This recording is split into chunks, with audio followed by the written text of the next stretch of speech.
Ya, ibu-ibu lain arah meleng. Ya, ini lagi di Purwakarta. Ngayak bingung kali ini ke Purwakarta. Ngayak bingung kali ini nyasar sampai Purwakarta. Tanpa planning ya. Ini mau nyoba ngetes Mio. Kita coba jalan jauh, ini kita bawa jauh sampai di Purwakarta. Belum tahu. Ini nyampe di kawasan makan siang Sate Marangi yang fenomenal dan terkenal itu ya, Haji Yeti. Pernah makan di sini? Pernah.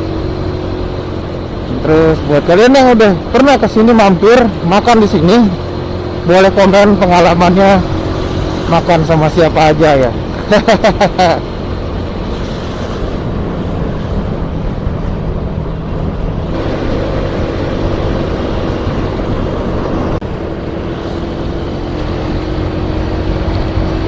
Ya ini pintu tol di Kampek ya. Wah dulu ini apa, pintu tol keluar masuk ini tuh kalau udah mulai musim mudik ya, kredit nggak bisa gerak nih, nggak bisa gerak, macet dimulai dari sini sampai Simpang Jomin kalau naik mobil, naik bis, karena ini udah mulai menyempit ya, penyempitan jalan. Tapi sekarang udah langsung, udah ada tol ya, jadi ada tol Cipali ya, jadi nggak lewat Cikampek juga udah bisa. Kalau dulu kan masih lewat Pantura karena Cipali belum ada gitu. Nah, efeknya adalah banyak warung makan besar yang ada di sekitaran Pantura itu jadi mati suri ya, karena dulu para penumpang bis atau para truk-truk apa, supir truk itu kalau misalkan mau istirahat itu ya di Pantura ya, sekitar Pantura. Banyak rumah makan juga di sana, restoran-restoran juga. Oh, tar dulu bisa sebentar. Oke. Jadi setelah adanya Cipali, selain menguntungkan kita jadi lebih cepat aksesnya ya, tapi juga berdampak bagi warga sekitar karena warung makannya sepi, warung-warungnya juga pada sepi karena semua para pengendara itu sudah bablas lewat tol semuanya begitu. Ada yang punya pengalaman di Jalan Pantura sini atau di daerah Cipali, boleh share-share pengalamannya di kolom komentar. Selain itu juga di sini tuh ciri khasnya banyak oleh-oleh ya, oleh-oleh Purwakarta, Sunda gitu ya, ya tape, terus kerupuk warna-warni, ya banyak lah ya khas oleh-oleh. Jadi sebelum masuk tol beli oleh-oleh dulu gitu, buat dimakan atau dibagi di rumah. Terus dulu jalan ini tuh kalau misalkan musim mudik, yang diutamakan itu yang mengarah ke timur atau ke arah Jawa ya. Soalnya kalau nggak diutamakan ya udah kayak corong ya. Corong itu maksudnya masuknya banyak, keluarnya sempit gitu. Jadi susah. Itu yang menyebabkan kemacetan parah dulu di seputaran daerah sini. Tapi alhamdulillah sekarang udah tidak sering macet ya, karena udah banyak tol, udah jalan tol yang udah dibuat, tol Trans Jawa. Yang mudah-mudahan berkah buat semuanya yang penggunanya dan semuanya lah, intinya berkah kayak gitu. Ini kita ngambil ke arah Kerawang ya, bukan ke arah Cirebon atau apa. Ini namanya Simpang Jomin, jadi kita belok kiri. Ini Simpang Jomin nih. Tuh kan kayak corong ya, lihat betapa sempitnya jalan ini nih. Wajar kalau misalkan dulu tuh sering macet di sini. Nah ini udah sekitaran Cikampek Karawang lah ya. Jalan santai aja ya, sekitar 2 jam nyampe rumah. Tapi apakah nanti mau langsung balik ya nggak tahu juga. Apa mau main dulu atau mau gimana. Gue ucapkan selamat hari libur dan berakhir pekan buat yang libur dan yang lagi akhir pekan, biar nggak bete. Boleh nonton YouTube. Kalau lo ngeliat video ini berarti lo nonton YouTube gue, dan terima kasih udah nge-like. Sekali lagi terima kasih udah nonton, udah ngeklik video ini.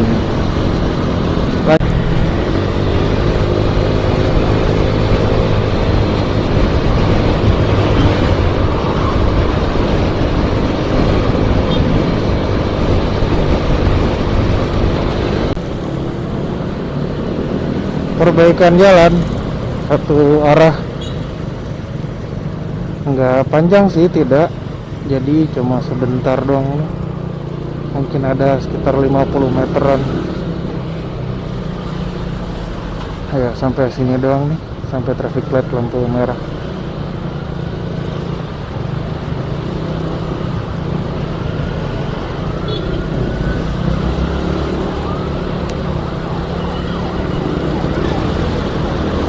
Lanjut.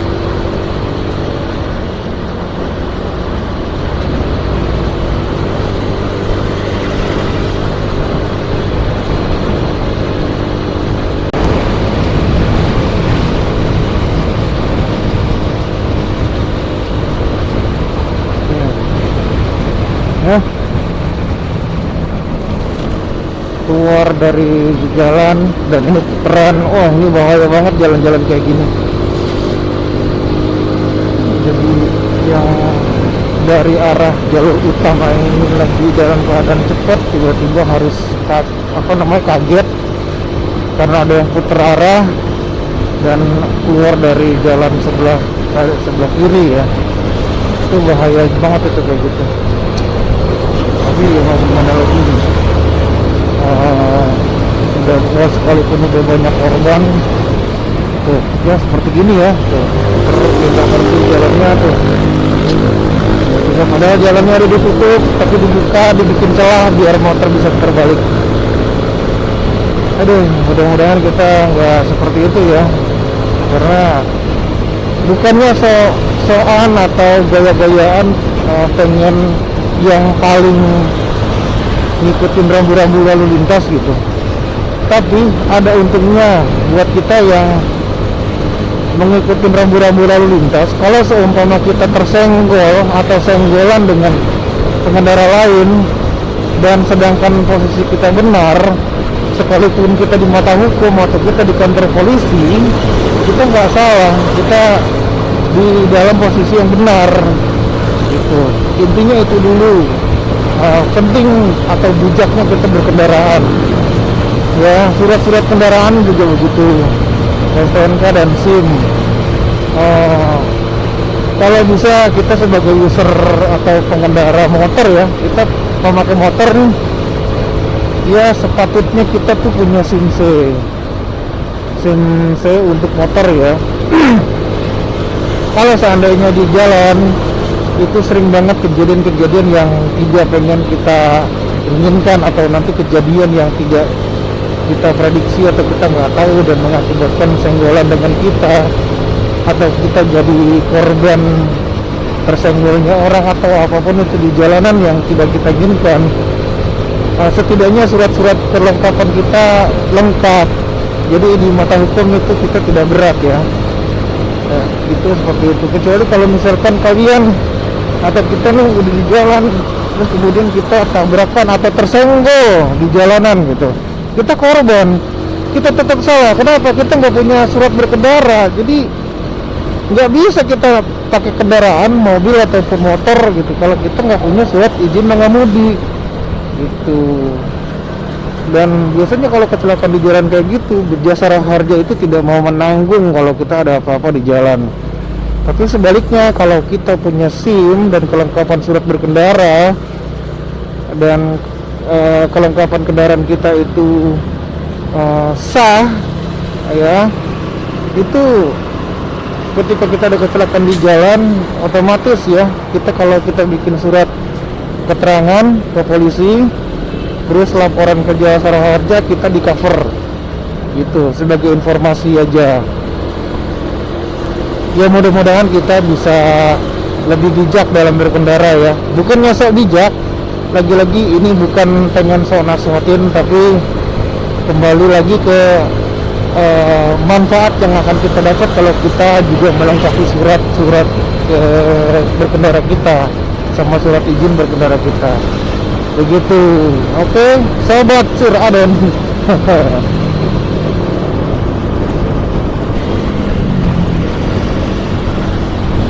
Ya, kita ambil kanan karena mau lewat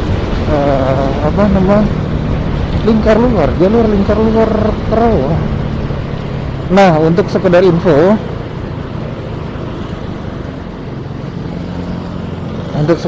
buat rider, sudah teman-teman yang berkendara ya, ini di pertigaan ini yang dari arah Cikarang mau ke Karawang, lewat pertigaan ini biasanya jalur lingkar luar Karawang ya. Nah, ini biasanya kalau pagi atau siang atau sore ya, ini di pertigaan ini tuh sering banget razia polisi ya, sering razia operasi polisi gitu, yang kendaraannya gak lengkap atau kendaraannya bermasalah atau apa. Buat teman-teman riders yang dokumen atau kelengkapan kendaraannya gak lengkap, hindarin jalan ini ya. Ya kalau sudah lengkap ya aman-aman aja ya, nggak apa-apa. Tapi untuk yang belum lengkap kendaraannya, administrasi berkendaraannya belum, ya harap hati-hati.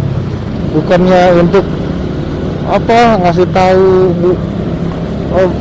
mengasih tahu, malah bukan itu ya, maksudnya gimana ya, intinya ya biar sama-sama enak lah ya. Kan kalau kita berkendara di jalan gitu, tiba-tiba diberhentiin polisi dan kita nggak punya SIM, ya kadang takut juga ya, agak kikuk gitu, gimana gitu ya. Makanya informasi aja, kalau jalan ini tuh sering banget razia. Kalau kendaraannya nggak lengkap, ya mendingin jalan malam aja deh, ya kan, jalan malam aja, menghindari atau meminimalisir atau mengurangi hal-hal yang tidak diinginkan para pengendara. Itu aja sih. Ranking di rumah yang kuning juga nggak lengkap ya, makanya bawanya agak was-was kalau keluar kota. Kalau keluar kota ya berangkatnya malam.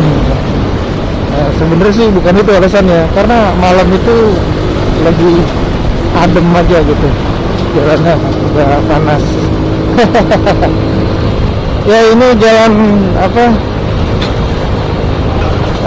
lingkar luar Karawang ya, jadi nggak lewat Karawang kota, ini langsung diarahin ke lingkar luar.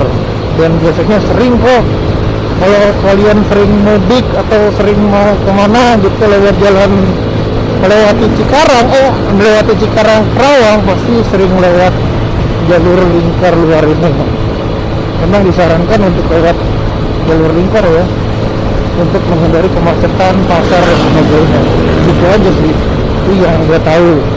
Kalau ada yang punya informasi lebih ya boleh juga dikasih tahu di kolom komentar biar kita diskusi.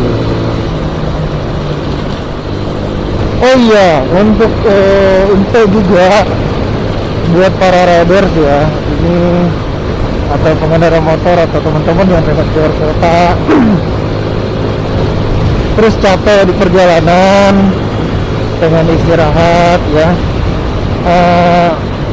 untuk menghindari istirahat di masjid. Kok nggak boleh istirahat di masjid? Bukan nggak boleh ya, carilah tempat istirahat tuh yang sifatnya terpantau CCTV dan kelihatannya aman.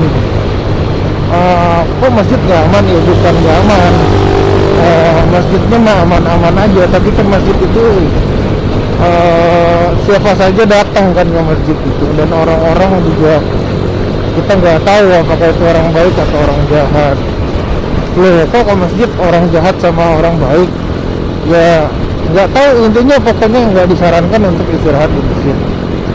Soalnya sering kejadian ketika tidur di masjid motor hilang, atau ketika lagi sholat di masjid baru takbiratul ihram, Allahu akbar, terus pas udah salam motornya udah nggak ada. Itu sering kejadian kayak gitu. Ada juga yang modusnya nukerin tas ya. Ketika kita lagi tidur, tas kita di samping kita, tahu-tahu pas bangun itu tasnya sama, ya kan sama, tapi udah dituker, dalamnya udah nggak ada. Itu sering banget kejadian kayak gitu ya, untuk waspada. Terus menurut gue pribadi, kalau misalkan mau istirahat atau capek ya, cari aja warung-warung yang kecil-kecil gitu, warung yang biasa hidup 4 jam, istirahat aja di situ. Atau kalau misalkan emang mau parkir harga agak lama parkirnya, ya cari juga pom bensin yang recommended buat parkir, karena ya cuma itu aja sih tempat yang aman yang gue tahu.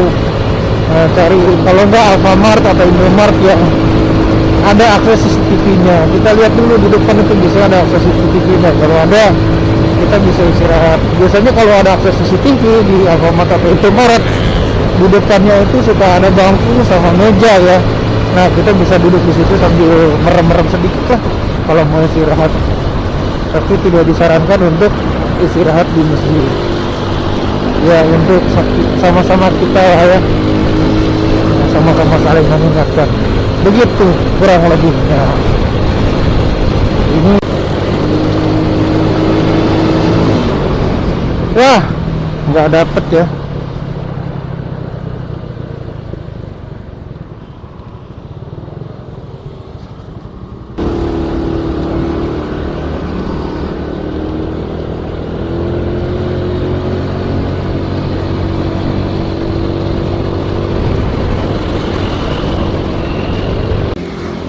Berhenti dulu sebentar, merokok, minum, adem sebentar ya. Soalnya udah antar 1 batang doang, bisa jalan lagi. Kan ini kita udah bawa minum teh ya, es teh. Kalau siang-siang kayak gini minum teh panas, buset, males banget minumnya.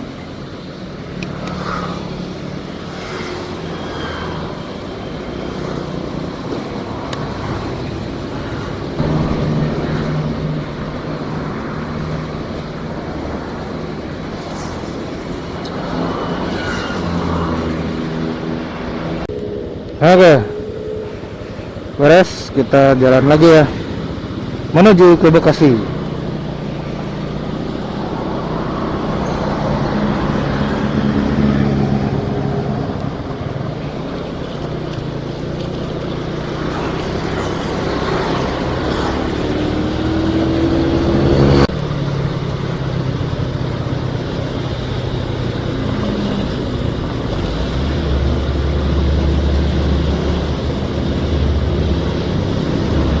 Aduh, ini mobil. Nah,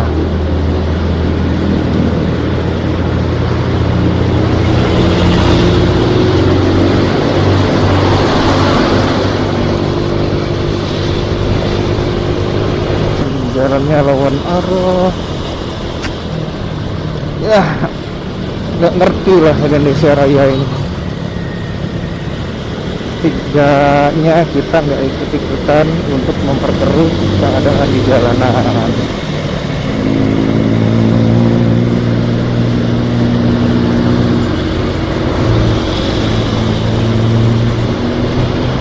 Ya, tiba-tiba nongol motor balik.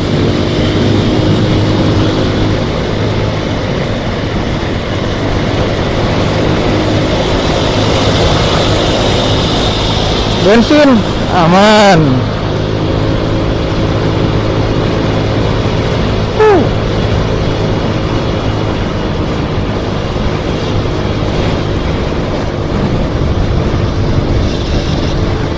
Lurus ke Tambun, kita kiri aja lah ya, lewat Kalimalang. Mudah-mudahan sih nggak rame.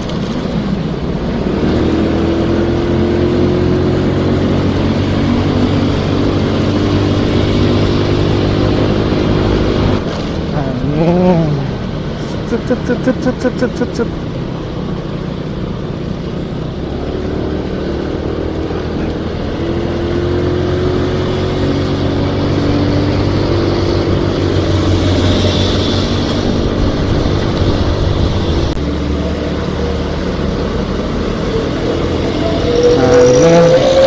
Terbalik ya.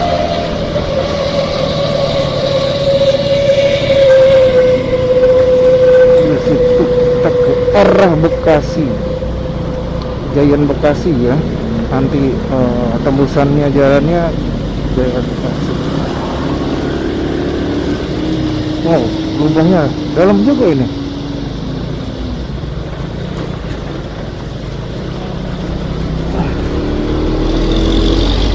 Ini tinggal lurus saja sampai ke Giant Bekasi. Ini banyak PT-PT di sini, PT-PT maksudnya pabrik ya, bukan PT-PT patungan.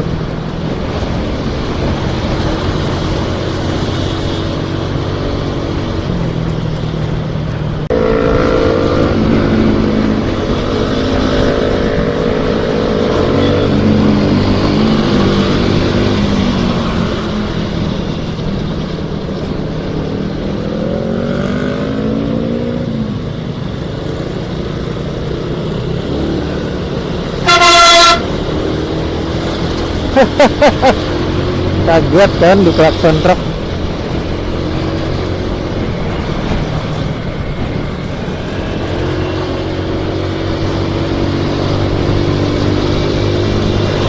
Ini Kalimalang ini jalannya sempit ya. Begitu banyak orang-orang PT yang ngejar waktu absen kayaknya. Buru-buru banget, gak tahu deh. Heran sama pengendara-pengendara di sini tuh dari dulu. Udah kayak sirkuit ini jalanan buat pengendara motor. Aduh, heran. Makanya kalau kita nggak hati-hati, kita yang apes.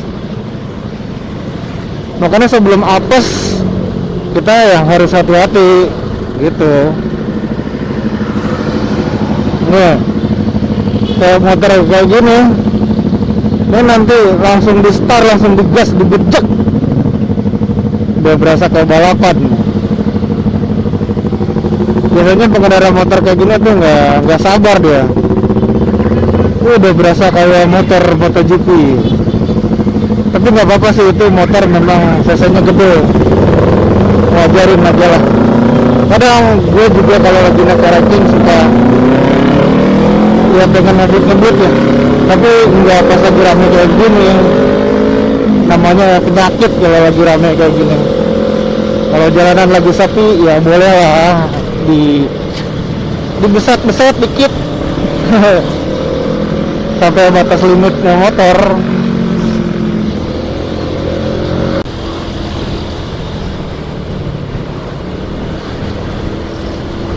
Yo, jalannya padat banget ini.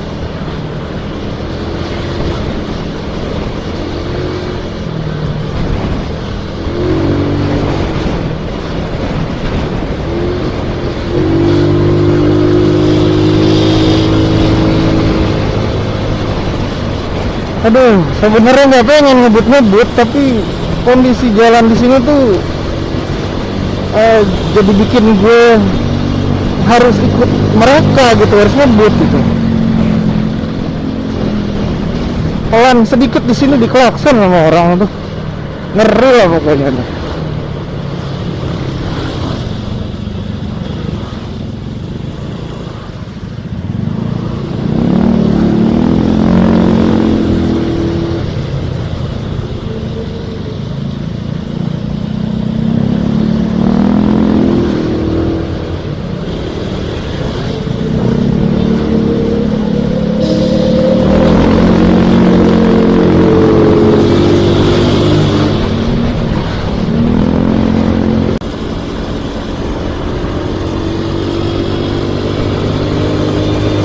Di